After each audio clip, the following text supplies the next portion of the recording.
श्रीमद् भगवद गीता के पास आपके हर प्रश्न का उत्तर है। चाहे आपकी कोई भी परेशानी हो, कोई भी इच्छा हो, श्रीमद् भगवद गीता आपके हर प्रश्न का उत्तर देती है, आपकी हर समस्या का हल देता है। चाहे वह परेशानी आपकी मन की हो या धन की हो या आपके शरीर की हो या आपके रिश्तों की हो, आपको अपनी हर समस्या का उत्तर श्रीमद् भगवद गीता में ज़रूर मिलेगा। आज हम उसी श्रीमद् भगवद गीता के ऐसे कुछ अनमोल उपदेश आपको बताएंगे जो आपकी पूरी ज़िंदगी बदल देंगी। बस आप उन बातों को वीडियो के अंत तक ध्यान से सुनिएगा। जो भी व्यक्ति इस वीडियो को अंत तक सुनेगा, उसे अपनी ज़िंदगी की हर परेशानी का हल ज़रूर मिलेगा। ज़िंदगी में जो कुछ भी चाहिए वह उसे ज़रूर मिलेगा। गीता का पहला उपदेश है कि जो चला गया है कभी उसका दुख मत करो, और जो आने वाला है उसकी बिल्कुल भी चिंता मत करो। जब महाभारत का युद्ध चल रहा था तब अर्जुन ने श्री कृष्ण से कहा कि अगर युद्ध हुआ तो करोड़ों लोग मारे जाएंगे। जो सैनिक और योद्धा उस युद्ध में मारे जाएंगे, उनकी स्त्रियां का क्या होगा? समाज कैसे आगे बढ़ेगा? इस पर श्री कृष्ण बोले, हे अर्जुन, तू बड़ी बड़ी ज्ञानियों जैसी बातें करता है, लेकिन जो सच में ज्ञानी होता है वह लोग जो मर चुके हैं, जा चुके हैं या एक दिन जाने वाले हैं, उनकी चिंता नहीं करता, उनका दुख नहीं करता है। तेरे हाथ में कुछ नहीं है, तू चाह कर भी कुछ कंट्रोल नहीं कर सकता है। जीवन और मरण प्रकृति की नियति है, इसलिए जो ज्ञानी होता है वह किसी के मरने पर भी रोता नहीं है। ज्ञानी जन ना ही बीते हुए कल का शोक करते हैं और ना ही आने वाले कल की चिंता करते हैं। इसलिए जो होने वाला है वह होकर ही रहता है, और जो नहीं होने वाला है वो कभी नहीं होगा। ऐसा निश्चय जिसको समझ में आ जाता है, जिसकी बुद्धि में आ जाता है, उसे कभी कोई चिंता नहीं सताती, कोई दुख नहीं सताता। हमारे सारे दुखों का कारण ही यही है। या तो हम जो वक्त गुजर चुका है उसे सोचकर परेशान होते रहते हैं, या भविष्य की चिंता कर कर के खुद को बीमार कर लेते हैं। गीता का ज्ञान हमें सिखाता है कि ना तो हम बीता हुआ कल बदल सकते हैं और ना ही आने वाला कल पर कंट्रोल कर सकते हैं। हमारे हाथ में सिर्फ वर्तमान है। हमारा 99% तनाव और चिंताएं भूतकाल और भविष्य काल के बारे में सोचते रहने से ही होता है। हम हमेशा उसी में ही जीते रहते हैं, मगर वर्तमान में नहीं जीते, इस पल को कभी नहीं जीते। जब आप वर्तमान का पूरा आनंद लेना सीख जाओगे, तभी आपके जीवन से तनाव खत्म होगी, चिंता दूर हो जाएगी। वर्तमान में जीना एक बहुत बड़ी उपलब्धि है। हमारे हाथ में सिर्फ आज का ही पल है। हमें जो भी करना है आज ही करना है। कभी यह सोचकर समय नष्ट नहीं करना चाहिए कि अभी मेरे पास बहुत समय बचा है। एक गुरुजी ने अपने एक शिष्य को एक पारस का पत्थर दिया, और वह शिष्य बहुत आलसी था, हर काम को कल पर टाल देता था। तो गुरुजी ने उससे कहा कि मैं तुझे पारस का पत्थर दे रहा हूँ। इस पत्थर से जब तू लोहे को स्पर्श कराएगा तो वो लोहा स्वर्ण बन जाएगा, सोना बन जाएगा। और यह पारस पत्थर मैं तुझे 1 महीने के लिए दे रहा हूँ। जब 1 महीना समाप्त हो जाएगा तब यह पारस पत्थर मैं तुझसे वापस ले लूँगा। जब तक तू इस पत्थर को अपने पास ही रख। गुरुजी का वह शिष्य बाजार में लोहा खरीदने के लिए गया। बाजार में उसे लोहे का रेट बहुत महंगा लगा। उसने सोचा थोड़े दिन रुक कर ले लूँगा, जब लोहे का रेट कम हो जाएगा। उसकी बुद्धि में यह नहीं आया कि इस लोहे को सोना बना के मैं बहुत अधिक धन कमा सकता हूँ। उसके मन की सुस्ती, उसके मन की आलस की वजह से उसने आज के काम को कल पर डाल दिया। ऐसा करते करते पूरा महीना समाप्त हो गया। अब गुरुजी उस शिष्य के पास आ जाते हैं और पूछा कि बताओ कितना सोना बनाया। शिष्य बोला कि मैंने तो अभी सोना बनाना शुरू भी नहीं किया है। गुरुजी ने बोला मुझे वह मेरा पारस का पत्थर वापस चाहिए। शिष्य बोला अभी नहीं, मुझे थोड़ा वक्त दीजिए, मैं थोड़ा सोना बनाना चाहता हूँ। गुरुजी ने कहा यह पारस पत्थर पूरा 1 महीना तेरे पास था, पर तू कुछ नहीं कर पाया, लेकिन अब समय समाप्त हो चुका है।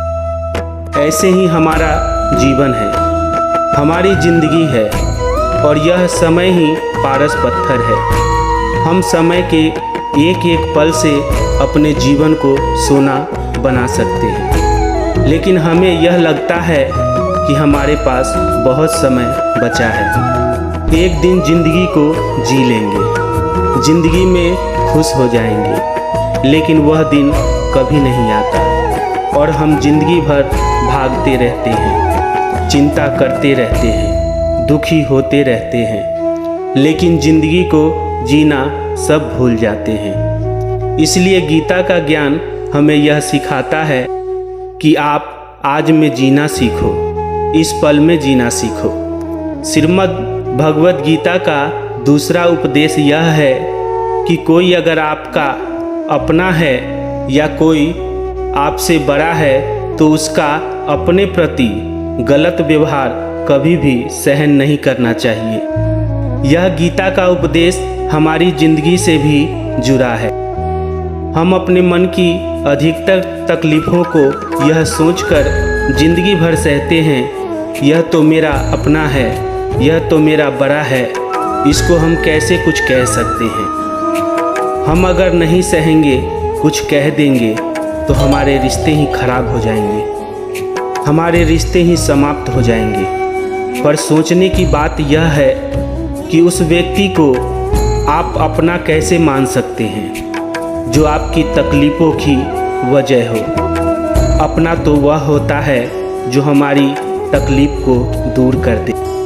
गीता का यह उपदेश है कि किसी को भी अपना फ़ायदा मत उठाने दो, किसी को भी खुद पर जुल्म मत करने दो, क्योंकि आप जितना सहेंगे लोग आपको उतना ही और सहने के लिए मजबूर करेंगे।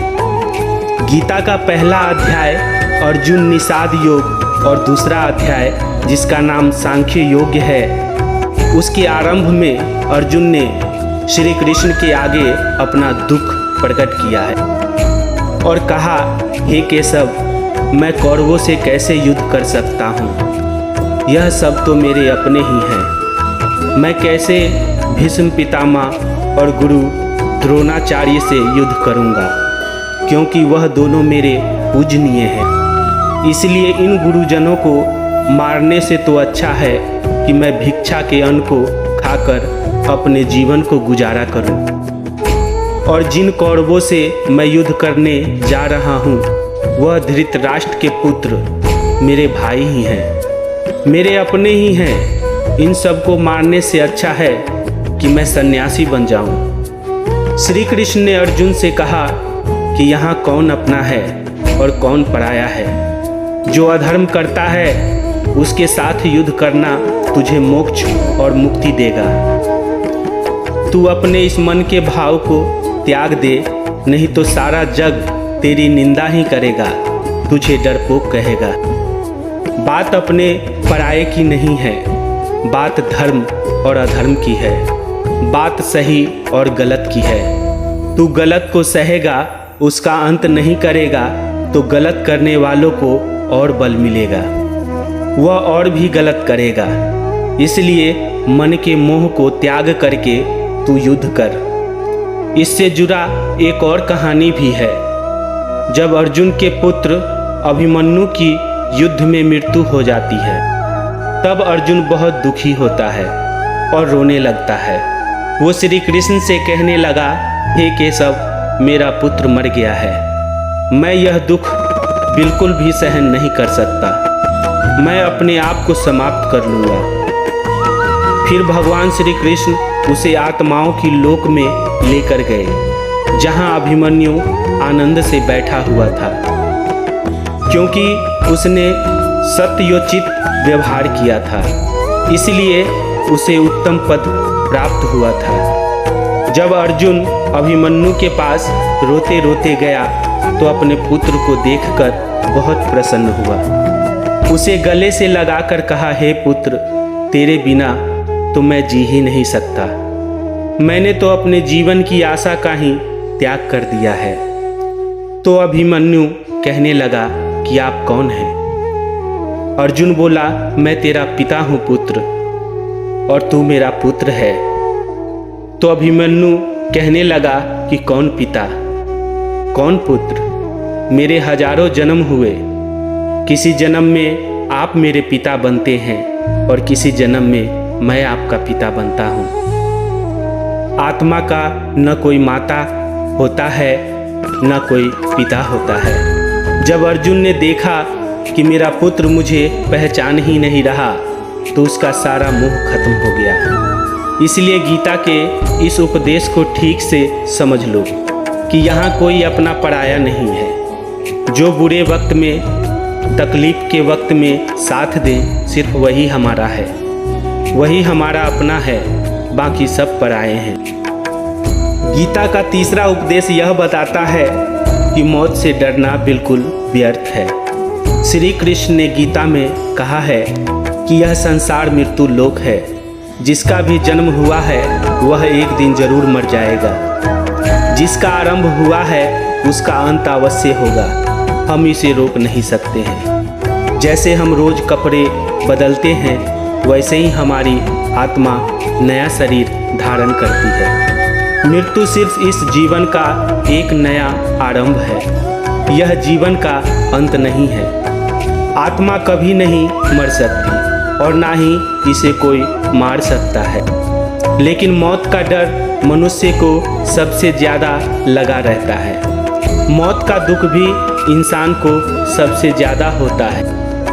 एक पेड़ पे दो पक्षियों का एक जोड़ा रहता था। दोनों को एक दूसरे से बहुत प्रेम था। उन्होंने साथ जीने मरने की कसमें खाई।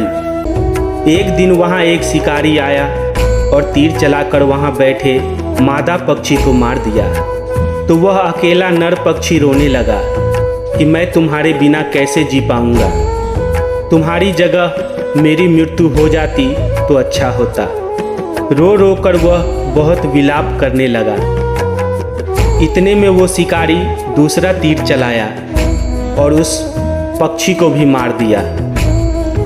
वास्तव में यह कहानी हमारी ही है। जब कोई मरता है तो हम भी रोते रहते हैं, क्योंकि हमें यह नहीं पता कि एक न एक दिन हमारे जीवन भी समाप्त हो जाएगा। हम भी उसी मृत्यु के पेड़ पर ही बैठे हैं, लेकिन शरीर का मिटना हमारा अंत नहीं है। श्री कृष्ण ने अर्जुन से कहा कि हे अर्जुन, तेरे और मेरे अनंत जन्म हुए हैं, तुझे कुछ भी याद नहीं है, लेकिन मुझे सब याद हैं। जो व्यक्ति इस सत्य को समझ ले कि मैं यहाँ इस संसार में कुछ समय के लिए आया हूँ, उसकी ज़िंदगी के सारे झगड़े, सारे दुख, सारी चिंताएं समाप्त हो जाएंगी। जब इस संसार से जाना ही है तो दुख किस बात का। पहले के ज़माने में साधु महात्मा लोग पैदल यात्रा करते थे। यात्रा करते करते वो एक नगर में पहुँचे। वह महात्मा बहुत थक चुके थे। उस नगर में उन्होंने एक महल देखा और उस महल में जाकर विश्राम करने के लिए सोचा और वह उस महल में जाकर सो गए। जब उस महल में वहाँ का राजा पहुँचा तो अपने पलंग पर उस साधु को सोता हुआ देखकर बहुत हैरान रह गया। राजा उस महात्मा से पूछने लगा कि तुम मेरे महल में कैसे घुस आए और मेरे बिस्तर पर सो रहे हो। महात्मा कहने लगा कि यह तुम्हारा महल है, मुझे तो लगा कि यह धर्मशाला है। राजा ने कहा कि आपको मेरा महल धर्मशाला कैसे लगा। महात्मा ने राजा से प्रश्न किया कि तुमसे पहले इस महल में कौन रहता था। तो राजा बोला कि मुझसे पहले मेरे पिता यहाँ रहते थे और उससे पहले मेरे दादाजी यहाँ पर रहते थे। महात्मा ने सिर्फ प्रश्न किया कि क्या तुम इस महल में हमेशा रहोगे या तुम्हारे बाद कोई और रहेगा। राजा ने कहा मेरे बाद मेरा पुत्र इस महल में रहेगा। महात्मा ने राजा से कहा कि जिस जगह पर रहने वाला बार बार बदल जाते हैं उसे घर कैसे कह सकते हैं, वह तो धर्मशाला ही है। इसलिए तेरे महल को धर्मशाला समझकर मैं इसमें रात बिताने के लिए आ गया। वास्तव में देखा जाए तो सारा संसार ही एक धर्मशाला के समान है। यहाँ सब मेहमान हैं, इससे मोह मत करो, सब स्वप्न के समान है। अगर हम इस बात को समझ लें कि हम यहाँ कुछ समय के लिए आए हैं, आनंद के लिए आए हैं, खुश रहने के लिए आए हैं, तो हमारे सारे दुख समाप्त हो जाएंगे। जब हम अपना मोह यहाँ जमा लेते हैं, अपना दावा यहाँ जमा लेते हैं कि यह मेरा है, इसे मैं छोड़ नहीं सकता, इसके बिना मैं जी नहीं सकता, तो हमारा जीवन दुखों से भर जाता है। इसलिए जीवन में मृत्यु का भय त्याग करके प्रतिपल आनंद लेना चाहिए।